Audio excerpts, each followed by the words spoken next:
Heinrich von Thunen's model of agriculture. Remember that von Thunen was modeling commercial agriculture and why certain types of farming would take place in certain locations. And we're going to review some terminology first, and then we're going to use some application with von Thunen to the country. If you remember the other day, we talked about how von Thunen had to make a lot of assumptions for his model, and then in reality, a lot of times these assumptions are not true, so therefore we offer criticisms of the model. For example, this forested region that he had in the second ring of the model doesn't really exist anymore. And the only places you find a ring that looks very similar to von Thunen in the real world is maybe some early stage 3 countries, maybe in parts of Latin America, maybe some parts of Africa, wealthier countries there, because these other areas like grain, livestock, dairy farming, they've expanded and dispersed due to refrigeration and due to the urbanization, the spreading of cities conquering their land. Now, let's start with some review of terms. The closer you get to the city center, remember the city is in the middle.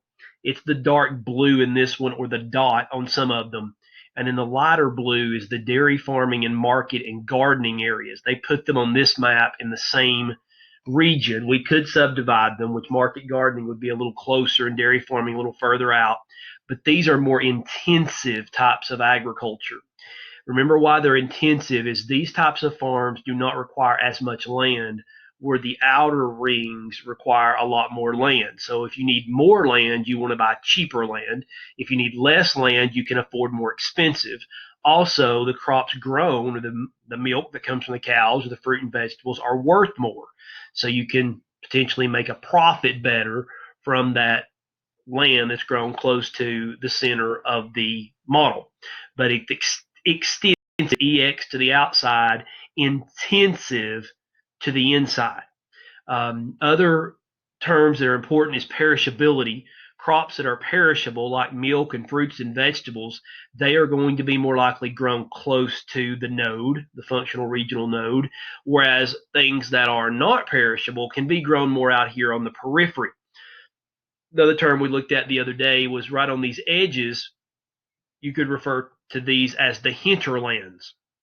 Von Thunen believed these hinterlands were so far away, distance decay, that they would not have any impact on the region. Remember, in his day, 200 years ago, he believed every farmer was producing, if they were trying to grow crops, they were producing for one city, one market, which is not realistic in our world today. So that's something that has changed.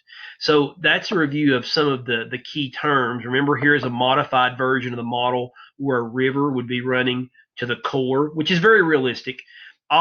What stays the same is the relative location of everything to the node or to the center. Here's a couple versions where you can compare, and you guys can do this in OneNote, von Thunen under Content Library.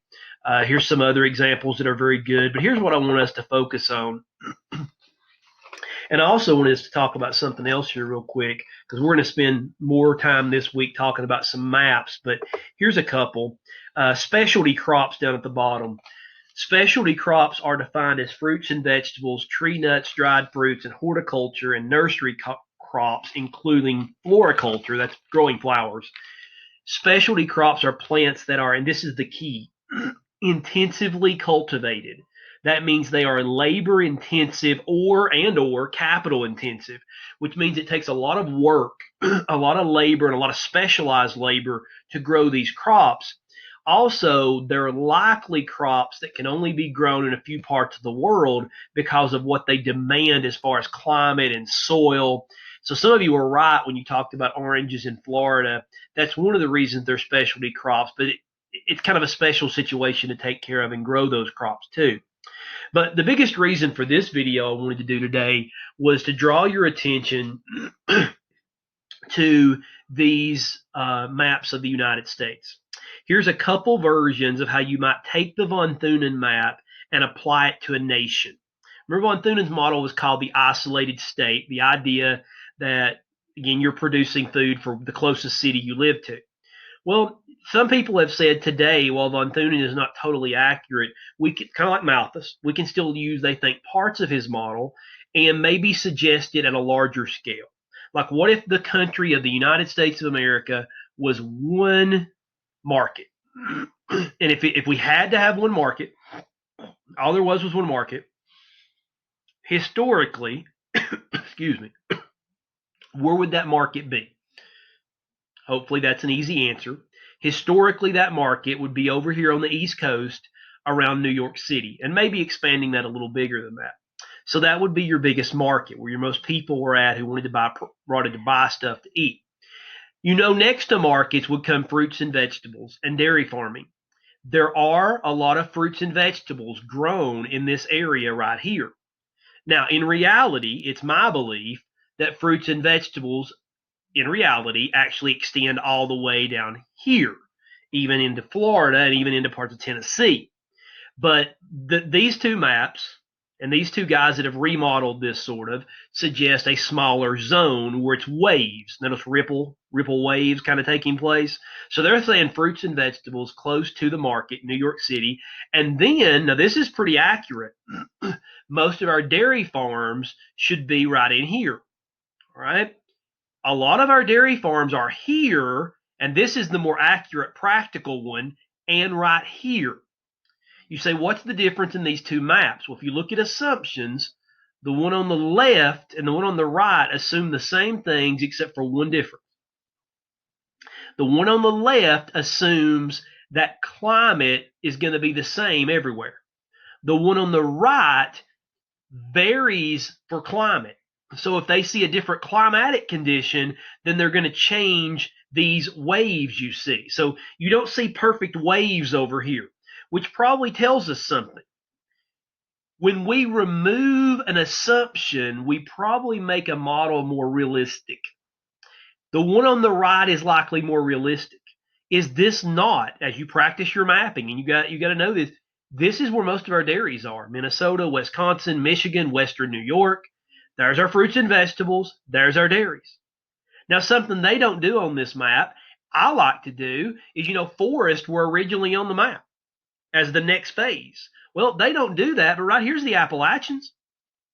And at one time, that was a major timber source. Now, again, they don't do that on this map, but I think that makes sense.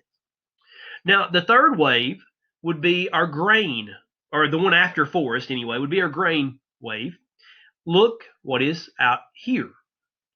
From here to here, these are all the growing of grains.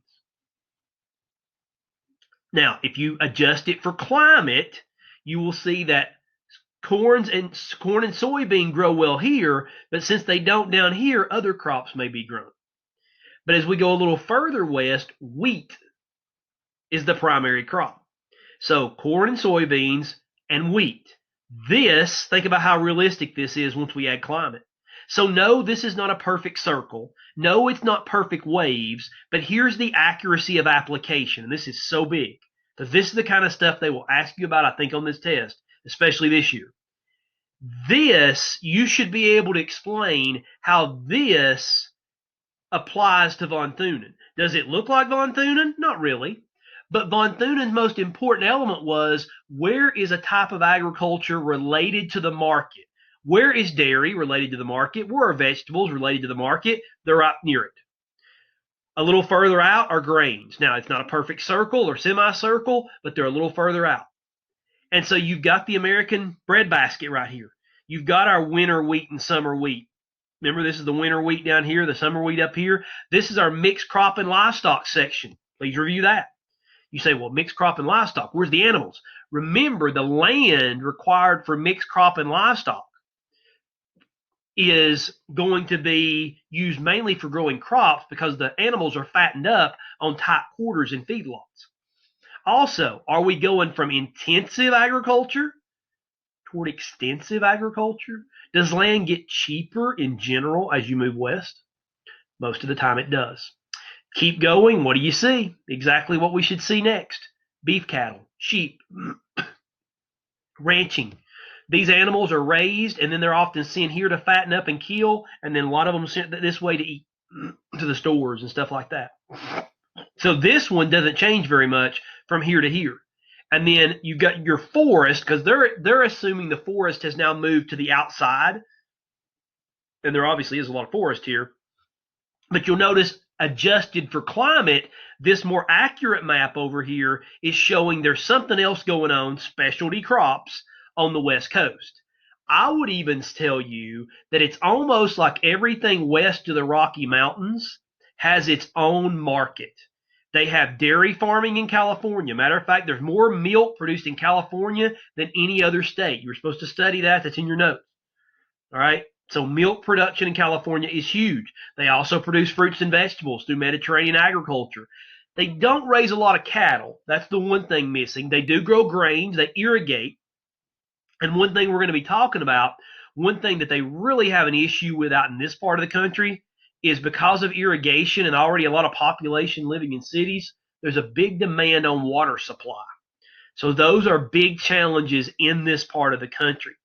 But notice the von Thunen applied map. This is not what von Thunen originally intended his map for. He intended it for cities, but they've taken it, some geographers have, and tried to apply it by rule, first of all on the left, to the United States, and then over here, adjusted for climate.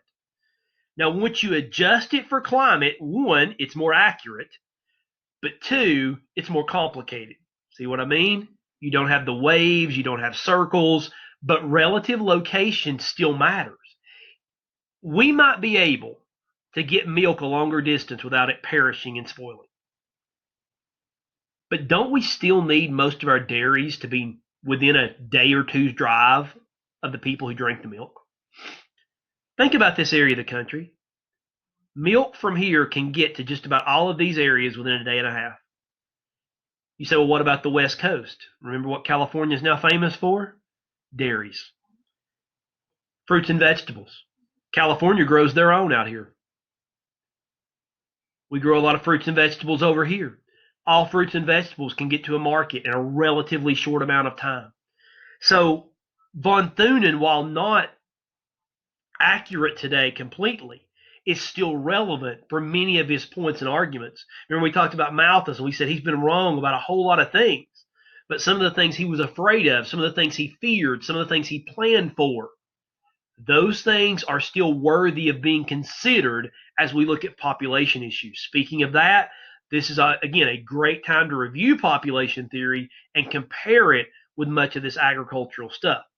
So please take a good look at this. One of the other things that we're going to be doing more in the next couple of days is we're going to be taking a much more in-depth look at some crop maps. Trying to pull up maybe an example here, but you need to study these closely. Obviously, they're not going to have you identify these, they're telling us, but what they might do on the test is say, okay, here's one type of wheat, here's another type of wheat. That's actually corn, sorry about that. The other type of wheat's down here somewhere. There's the beef cows, there's milk cows, there's hogs, there's chickens, all right? Chicken population. Can you explain the distribution? Clustered in the southeast, also in some parts of California and Washington and Oregon. Can you see that this is a poor area? Chickens typically are in relatively poor areas. Notice even in California, it's not the West Coast, it's more toward the valley. Chickens can survive anywhere, by the way. So if you're ever thinking about the utilization of land for chickens, they don't have to have a lot of land because they eat off just about anything. But please be reviewing these maps. U.S. cows and calves, again, winter wheat. What they may do, I was about to say earlier, on winter wheat and spring wheat. Let me scroll back up here. They may give you a map of both. This happens to be winter. You know spring's up here. And they might say something like, why are there these two different types of wheat? What is it about this part of the country that wheat is good land use? One, you also need to understand demographics, because big commercial farms drove small farms out of business out here.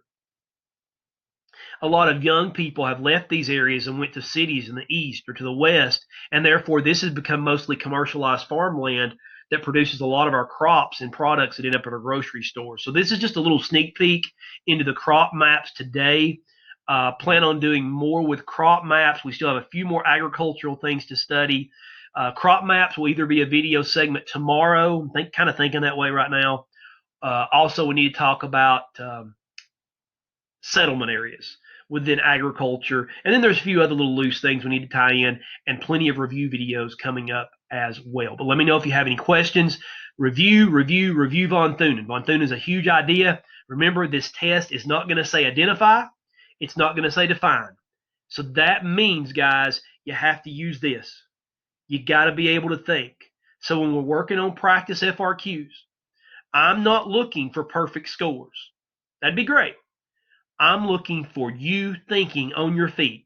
And when you don't, hopefully being able to suggest some ways and help you with it in review or contacting, whatever I have to do to try to do that.